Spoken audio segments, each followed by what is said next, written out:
Hey guys, welcome back to another video, and today we are going to be looking at a trope talk or a method discussion, case study thing.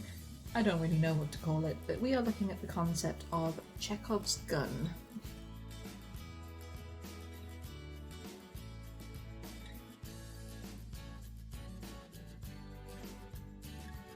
This is not a literal gun, okay? This is a writing tool that has been used for many years and is actually pretty fun to dissect. It was originally coined by a Russian playwright called Anton Chekhov, which in many pieces of his writing and his letters and his advice on writing said that if you mention a gun hanging on the wall in chapter 1, then at some point in the story fairly soon that gun needs to go off.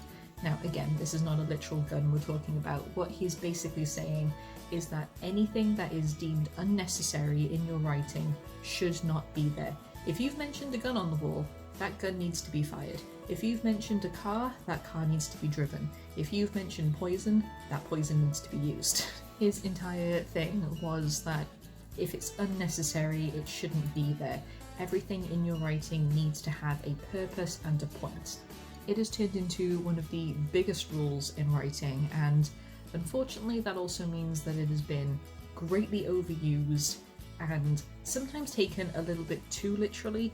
So today we're going to be looking at the pros and cons and also how to use it effectively in your writing without, you know, really going overboard on it, because you can take this very literally. First off, let's look at the pros of the Chekhov's gun method. It gives the reader a feeling that they are somehow involved in the story. If everything has a purpose and if everything has some kind of relevance to the story or some kind of foreshadowing, then they are able to put the pieces together themselves. It makes for a much more immersive read for them. The reader can get in the character's shoes, they can play detective, they can get just the same amount of information as the characters at the same time as the characters and are able to tell their own story and to link things together. And that can be for a really fun read, especially with genres like mystery or thrillers and things like that. And it can be done really well. It also makes things a lot easier for the writing process as well, because if you know that every single item and every single plot point has a relevance, then it just makes the planning so much easier, because you know that at one point this item is going to be mentioned or this situation is going to be brought up and it is going to play a bigger part later on. You don't have to worry about subplots and red herrings and twists and turns. You can put forward the most simple thing in such a dramatic way and just go all out with it, and that can be really fun to write, especially when you don't have to worry about, you know, oh, is this going to be interpreted differently or is that going to be brought out in the wrong way, because you know everything counts, so it's all good. It just makes it so all of the tools are laid out for you to use so that you can put forward your ideas in the right way, that everything is going to play out exactly how you want it to, and the readers are going to have an idea of where you were going for, because they understand if something's mentioned it's going to matter. They can link things together just as easy as you put things forward. Theoretically, that doesn't make the writing process any easier, but you know, having this method and using it so to the book can, I don't know, link a few brain cells together. Because God knows I need to have a few brain cells linked together lately. It can also really help with writer's block. If you are really stuck in your writing and you need something just to give you that boost, you can look over everything you've written so far and you can look for the gun hidden in plain sight. You can look at the things you've written and see what you can pick apart and say, okay, that could be used in some sort of relevance later on, or oh yeah, I forgot I mentioned this, I should probably use that, and then you can build another plan based on that. There are some scenes in your writing that you may not actually realise at the time of writing them just how much they're going to stand out, and the fact that you can go back and pick apart and find those hidden guns to then use later on, it is just, it's great for writer's block. But then this method also has a few cons as well. If you're going to take this so literally, then every single thing is going to have relevance, every single item is going to pop up again later on, every single feeling, tension, atmosphere, all of that is going to play a bigger part at some point in the story, and it does mean that you don't have enough wiggle room if you want to include things like red herrings or plot twists or the, it's still foreshadowing, it is still foreshadowing, but you don't have the right kind of foreshadowing to build a mystery, because if you do have everything that is going to come back later on, then it doesn't really leave a lot of rooms for surprises. It means that your readers might be able to piece things together a bit too quickly. They might think that even though it's been fun to try and piece the story together, if your story then becomes predictable as a result, then that's not necessarily a good thing.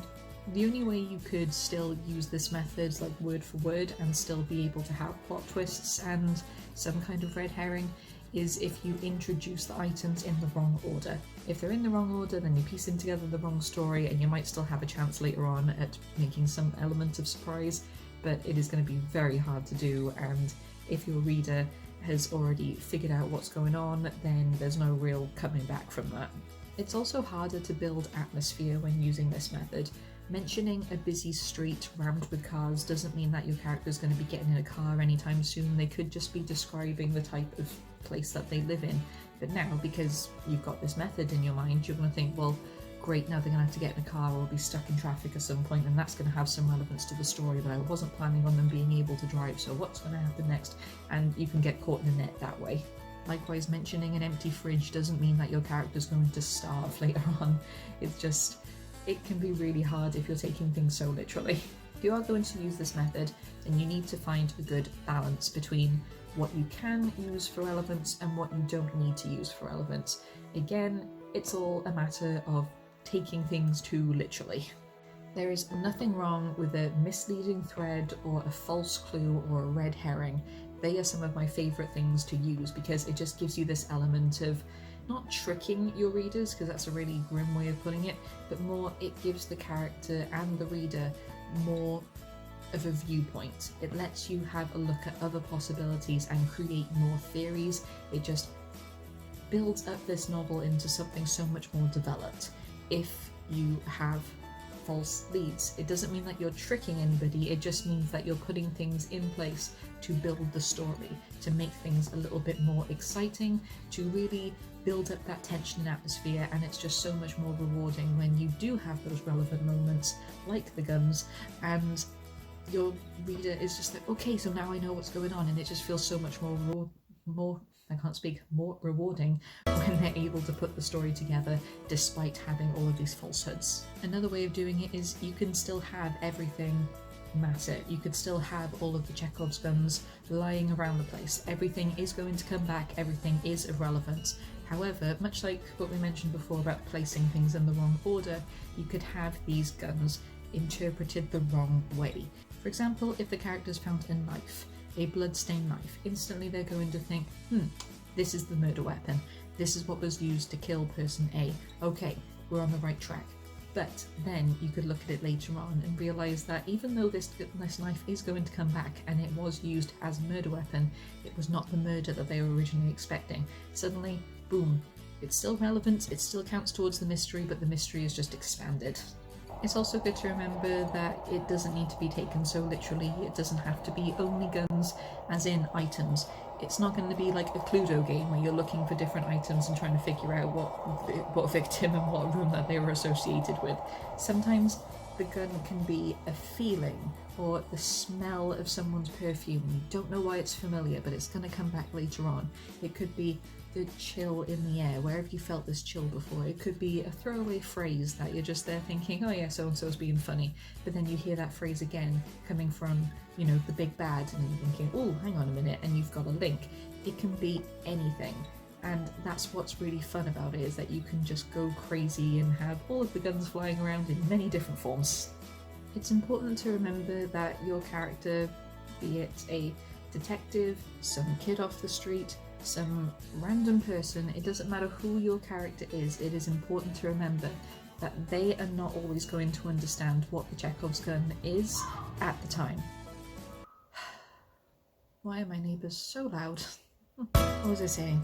Yes, your characters aren't always going to know what the Chekhov's gun is at the time. If they find some random object, like they've just found a shoe on the street, they're not going to think twice about it. However, if they then find a murder victim that is missing a shoe, then they're going to put the pieces together. They're not going to be taking a huge amount of detail of every single item that they pass on the street. They're not going to walk into a room and make sure that they have a full-on photographic memory of everything they've seen. Sometimes they're just going to walk into a room and sit down and have a cup of tea. They could be there sitting down having a cup of tea, and the only thing that they're going to really comment on is how boring the room looks. However, there's this one painting in the corner that really stands out for some reason, but they just don't really know why something that extravagant would be in such a boring room. Oh well, moving on, we're having a conversation. Then suddenly a few chapters later, your character realises that there's been a museum robbery, and what went missing? That painting. Suddenly you have your Chekhov's gun and they've realised just how relevant this was. It wasn't just a throwaway thing, and I think you don't really know at the time, even in real life now, you do not know what any minuscule item or feeling or atmosphere around you is going to be relevant later on. Life is just full of surprises, so it's going to be the same for your characters. Unless they're actively looking for things that are standing out and don't feel right, then odds are they're not really going to know what the Chekhov's gun is until it's already locked and loaded, ready to shoot at them. And the final tip for using the Chekhov's gun method is do not overuse it. And I know that you want every single thing in your book to matter, and yes, so it should. Every single plot point should go somewhere. Every subplot should have some kind of relevance, whether it's with the main story or with character development, relationship building, exploring. It should all matter in some way. However, sometimes it just is what it is. Introducing something dramatically or just mentioning something in a passive comment, they're both going to have a big effect later on, because if it's big and dramatic, then instantly your attention is drawn to it. But if it's something passive, then it could be something that's slipped under the radar and mentioned several times before the characters and the readers pick up on what's going on. It doesn't have to be such an in-your-face thing from the get-go. And the fact that it is sometimes taken too literally and then overused so that you can't even go to your characters can't even go to the bathroom without it having some kind of Chekhov's gun relevance. And that's when it gets a little bit too overboard, and we don't want that. Litter the guns in plain sight, but don't draw too much attention to them until it is absolutely necessary. At the end of the day, you can have fun with this method, but as long as you don't try and go overboard and your story is basically a museum of the obvious. And that is pretty much all I have for you today when it comes to the Chekhov's gun method. I really enjoyed doing this. It was a really fun little case study, and I like looking at named methods and stuff like this with writing because there's just so much history behind it, and I don't know, you just feel like you're going to fall down a rabbit hole with it, and that's kind of what I did, but mostly because I go on so many tangents. I did try to keep this one a little bit more grounded, so I'm sorry if I failed. But yeah, do you use the Chekhov's gun method in your writing? Do you have any examples? Do you have any fun little bits and pieces to throw my way? I can't wait to hear them, and yes, I hope this video helped you in some way, and yeah, I'm going to end this video here. So until then, I hope you're doing well, I hope you're staying safe, and I'll see you all in the next video. Goodbye, my scribblers.